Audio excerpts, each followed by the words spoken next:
va a ocurrir en estos días, mañana en realidad, es una decisión muy importante en el Tribunal Constitucional, una sesión que había sido programada en primer lugar, en un primer momento para el día miércoles, pero hemos visto que seguramente por la urgencia de la situación el tribunal ha adelantado para mañana lunes todo lo relacionado a la demanda competencial respecto a la vacancia que se había presentado cuando fue la primera solicitud de vacancia, ¿no? La que finalmente se rechazó. Así es, hay que recordar que se presentó primero una acción de amparo que fue rechazada por el Tribunal Constitucional, pero esta acción de inconstitucionalidad, esta demanda competencial, se quedó pendiente de ser revisada por el Tribunal Constitucional. Y para conversar al respecto estamos enlazados con el doctor César Landa, expresidente del Tribunal Constitucional, para que nos explique qué es lo que va a tener que ver este máximo organismo de interpretación de la Constitución peruana el día de mañana y qué se espera mañana luego de la sesión. Doctor Landa, muy buenas tardes.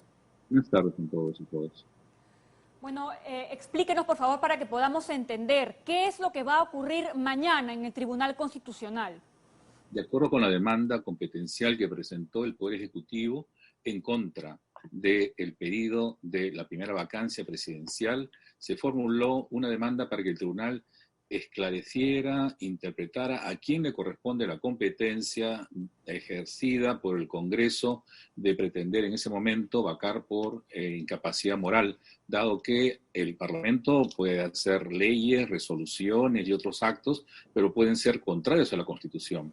Así como cuando se da una ley, esta ley puede ser declarada inconstitucional por el tribunal. Asimismo, un acto como por ejemplo un proceso de vacancia por incapacidad moral también es sujeto de control por el tribunal. Y así se pidió en el primer intento de vacancia presidencial que se pronunciara el tribunal con una medida cautelar provisionalmente, que fue desestimada habida cuenta que no existía la mayoría de los votos, según se declaró, ¿no?, por parte del tribunal, y de modo tal que fue improcedente, pero dejando pendiente la resolución del caso final. Y viene la segunda pedido de vacancia que se concreta el lunes pasado y se presenta entonces la contestación de la demanda en el último día de plazo del día martes por parte del Congreso, y entonces el miércoles el tribunal cita una audiencia para el día miércoles, pero con la responsabilidad que tiene todo tribunal ante una crisis, adelanta para el día de mañana a las 4 de la tarde la vista de la causa para escuchar a las partes y luego pronunciarse con una sentencia que no podrá esperar 30 días como manda la ley,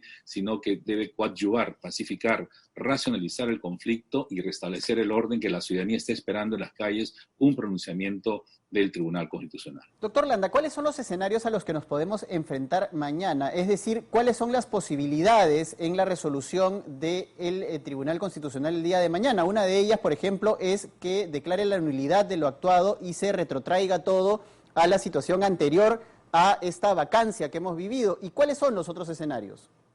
El otro escenario, porque el artículo 113 del Código Procesal dice que cuando se declara que la competencia corresponde a uno de los poderes y el otro lo invadido, se puede pronunciar sobre todos los actos que se han realizado a partir de esa interpretación errónea, equívoca, negligente o abusiva, ¿no?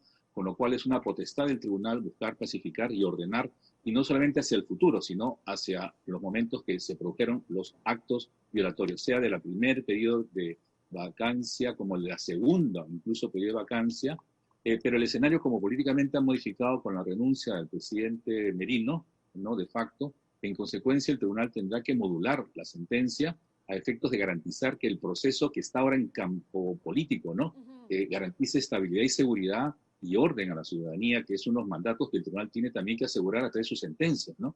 En ese sentido, el escenario, si el Congreso hoy día, a partir de la renuncia del presidente de facto, establece que corresponde censurar la mesa directiva y nombrar, ¿no?, en ella a un congresista o una congresista que reemplace y que asumiría la presidencia de la República, claro, bajo criterios de que este candidato o candidata esté de un partido demócrata, con trayectoria democrática y no haya fomentado este desorden, evidentemente que hay criterios que el tribunal debe modular y respetar en su sentencia para garantizar la seguridad jurídica, la estabilidad que la población necesita y los cambios que son importantes para que el gobierno entrante, cumpliendo las tareas de las elecciones del 11 de abril, luche contra la pandemia, restaure el empleo, dé seguridad y estable investigaciones y juicios a los responsables policiales y políticos de las muertes de desaparecidos que han acontecido. Y ahí está la policía, el Ministerio Público y el Poder Judicial para actuar y responder ante la expectativa de la ciudadanía, ¿no? Doctor, acá los tiempos y las oportunidades son importantes. Y nosotros nos gustaría que nos quede esto bien claro, porque cuando se presenta la demanda, se presenta con relación a la primera moción de vacancia, ¿no? Y cuando se presenta la segunda, el presidente de entonces, el señor Martín Vizcarra, no presenta ninguna acción antes y tampoco la presenta después. Y de hecho, él en sus declaraciones lo que dice es que acepta la decisión del Congreso. Entonces, ¿estaríamos de todas maneras dentro de una situación de inconstitucionalidad si no hubo ninguna acción antes ni después y hubo una aceptación por parte del expresidente Vizcarra?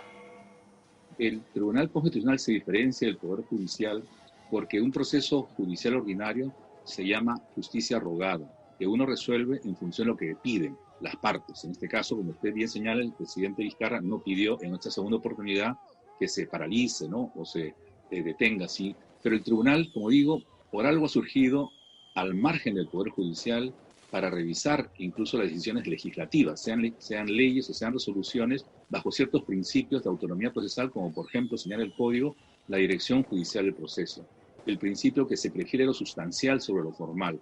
El principio que si hay dudas, se acabó el proceso o no, continúa el proceso, a favor proceso. De modo tal que el tribunal además tiene en un artículo, el 106 del Código Procesal, los procesos terminan con la materia y se archiva. Eso es en el proceso ordinario. De modo tal que el tribunal tiene todas esas potestades para ejercerlas con legalidad y con legitimidad. Doctor Landa, ¿y lo que decide el Tribunal Constitucional el día de mañana puede afectar en algo lo que el Congreso va a tener que ver en los próximos minutos? Es decir, a las 4 de la tarde hay una sesión en la que se va a elegir una nueva mesa directiva y por ende un nuevo presidente del Congreso que debería asumir la presidencia de la República de manera interina frente a la renuncia de Manuel Merino de Lama. ¿La decisión que tome el Tribunal Constitucional el día de mañana puede afectar lo que ocurra hoy? Teóricamente podría afectar, pero el tribunal actúa con responsabilidad. No puede haber temeridad, sino más bien seguridad que otorgue a la ciudadanía si la decisión del Congreso hoy día respeta los cánones que la voluntad popular demanda, porque el artículo 45 dice, el poder del Estado emana del pueblo. Sus autoridades lo ejercen con las responsabilidades y las limitaciones que la Constitución y la ley establece. Y al haber hecho un uso fraudulento del artículo 113.2 para vacar a un presidente ahora y posiblemente, si no se modifica, no se interpreta adecuadamente, hace bien el Congreso en no vacar, sino a partir de la renuncia, plantear una moción de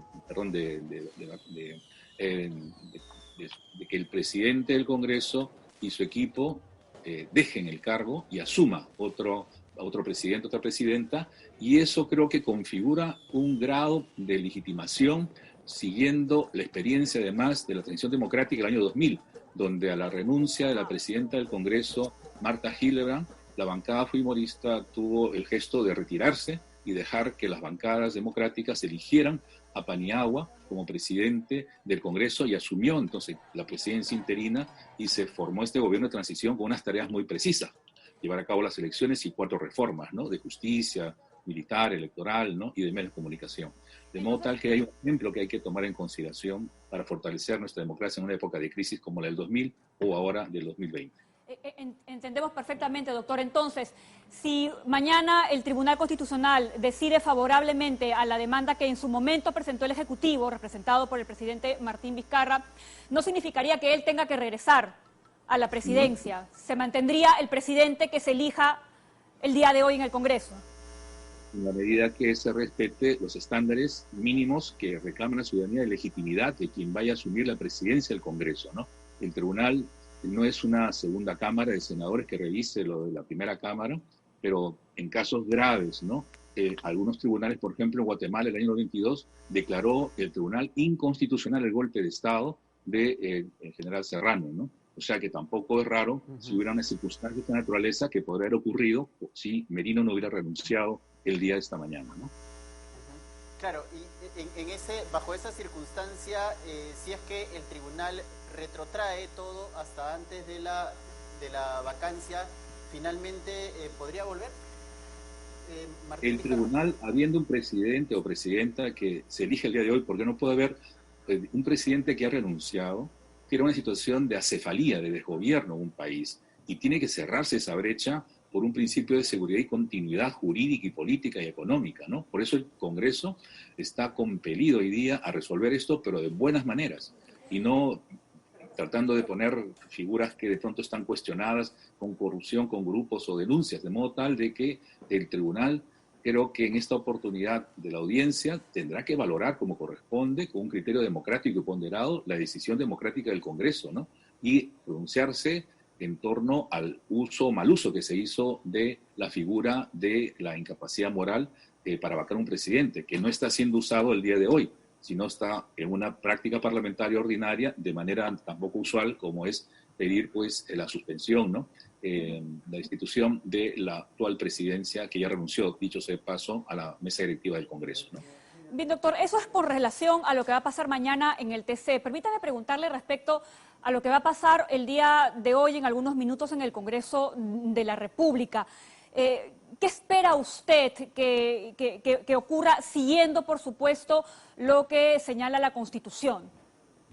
En primer lugar, es muy importante que no se haya insistido en pretender vacar, ¿no?, al presidente de facto Merino usando la incapacidad moral, que era una alternativa que ayer se burlaba, ¿no? Así es. Segundo lugar, que el pedido de renuncia que hizo el Congreso finalmente por las presiones ciudadanas ha sido atendido y ha renunciado, ¿no?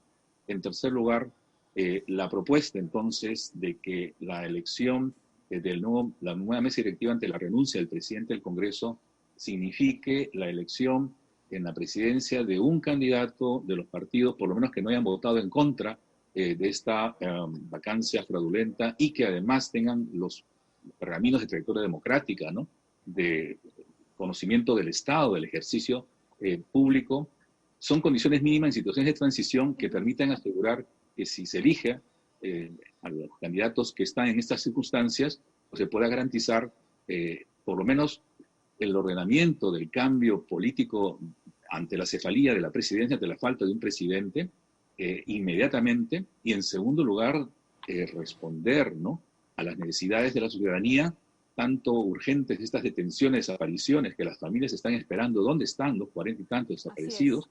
Y las 37, perdón, y los dos que han sido asesinados concretamente, y que haya responsables materiales y políticos de esto, como también continuar con la lucha contra la pandemia, la reactivación económica, el empleo, ¿no?, y la estabilidad a nivel nacional y también internacional, que necesitamos créditos y financiamiento para las medidas que conduzcan a unas elecciones medianamente ordenadas y pacíficas, pluralistas, independientes, y que el pueblo elija a sus representantes informada y auténticamente, para no repetir las experiencias de estos parlamentos de los últimos años, que entran con programas políticos muy llamativos al pueblo, pero luego se transforman en pequeños monstruos, la verdad, de la política, porque degradan a los votantes y a la institución, y hemos terminado en menos de un año en estas circunstancias donde la gente pide también que el Parlamento se vaya nuevamente, ¿no? Entonces no podemos seguir así,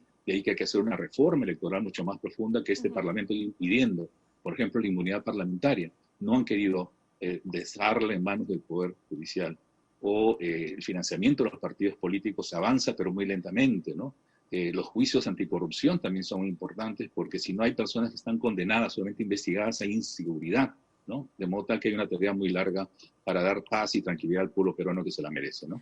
Ahora, doctor, ¿cuánto podría tardar esta decisión? Sabemos que los congresistas están reunidos desde muy temprano, están en sus negociaciones, están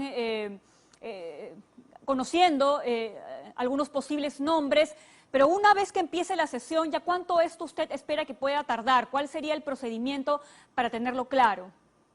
Miren, la práctica parlamentaria depende en función de la naturaleza de las crisis, ¿no?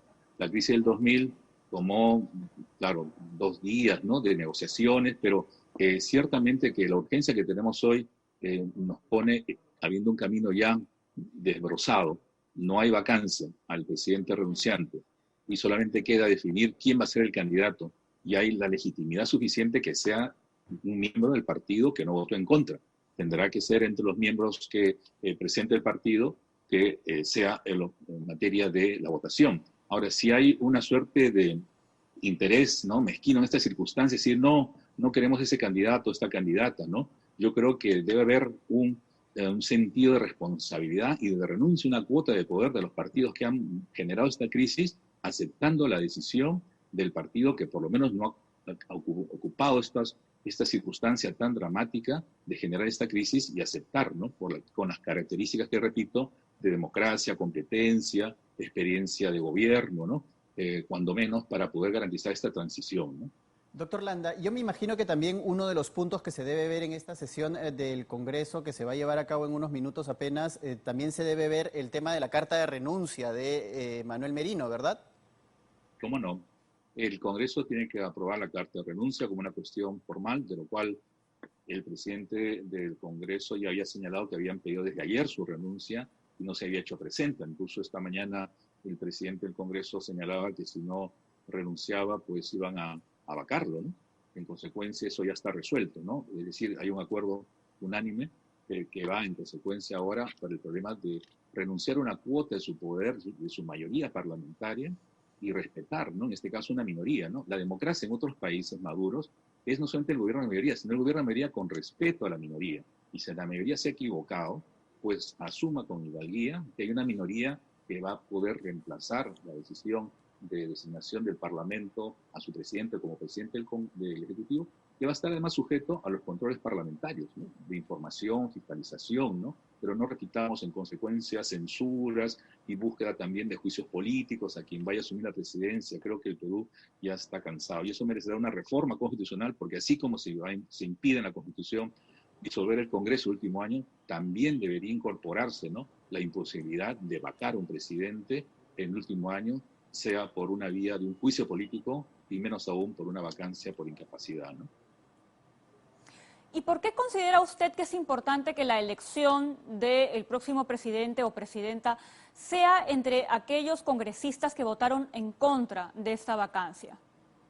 Por lo menos quienes no votaron a favor de la vacancia han mostrado claridad y coherencia con la solución de la crisis política, ajustándose, ¿no?, a los estándares constitucionales de que no procedía usar de manera artera un artículo 113.2 de la Constitución que declara incapacidad moral a cualquiera, porque incapacidad moral es un concepto abierto que permite el uso arbitrario.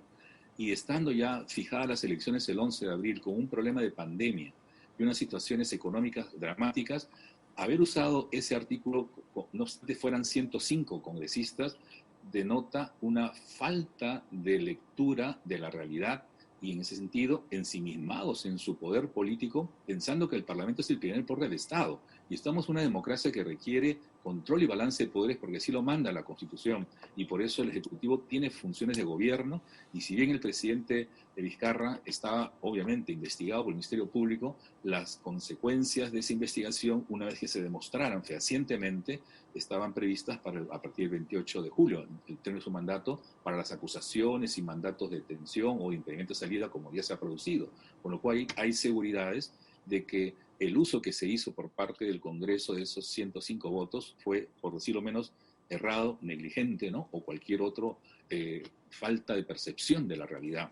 Y por eso quienes quedan fuera de ese estigma son precisamente los que votaron en contra, y parecería entonces razonable, ¿no?, con sentido común y además legítimo, que de ello surja una persona que sea la que reemplace y que no vaya a reeditar los problemas que hizo precisamente esta mayoría parlamentaria, ¿no?, sea en la conducción de la presidencia o de quienes queden en la presidencia del Congreso, ¿no? Doctor Landa, sin embargo, esta tarde el expresidente Martín Vizcarra, cuando fue consultado precisamente sobre esta situación y hizo este llamado para que el Tribunal Constitucional pueda sesionar lo antes posible y no esperar hasta el miércoles, él dio a entender que tampoco estaba muy de acuerdo con que se eligiera a un representante entre los 19 parlamentarios que votaron en contra de la vacancia. Él consideraba que esto era prácticamente lo mismo, ¿no?, que no sustituía en nada el que hayan votado en contra de la vacancia, porque él consideraba que esta decisión igual había sido irregular. ¿Qué análisis puede hacer de esa respuesta que dio Martín Vizcarra esta tarde? siendo en principio cierto que es el mismo Parlamento que lo destituyó, el que ha cometido estos errores, digamos, vaya a resolver el problema, es cierto también que si hay condiciones objetivas, como se ha demostrado con declaraciones de algunos parlamentarios que se han arrepentido, unos líderes que han ido hacia atrás, ¿no? Hemos tenido también en el Congreso casos en los cuales el proyecto de reforma constitucional de inmunidad parlamentaria fue tan manejado un fin de semana de manera tan disruptiva y contradictoria que el propio Parlamento, una vez que aprobó eso, tuvo que retroceder, ¿no? O sea, no sería la primera vez que el Parlamento rectifica, ¿no? Y si bien el Tribunal Constitucional tiene la capacidad de poder resolver jurídicamente este problema, el problema es un problema político y jurídico, ¿no? Y tiene que ir de manera proporcional, porque ni el tribunal, dije, es una segunda cámara, ni tienen la capacidad, creo que, sustituir al órgano si este órgano está en capacidad de resolver el propio problema. Como dije, las leyes se derogan por otra ley. Una resolución legislativa se puede dejar sin efecto por una resolución legislativa posterior, que dicte el propio Parlamento, si es que hay nuevos criterios y cambios, ¿no? De modo tal de que creo yo que el escenario político democrático, si escucha la voluntad popular, resulta el escenario natural. De no hacerlo, será el tribunal que corrija los excesos o defectos del Parlamento.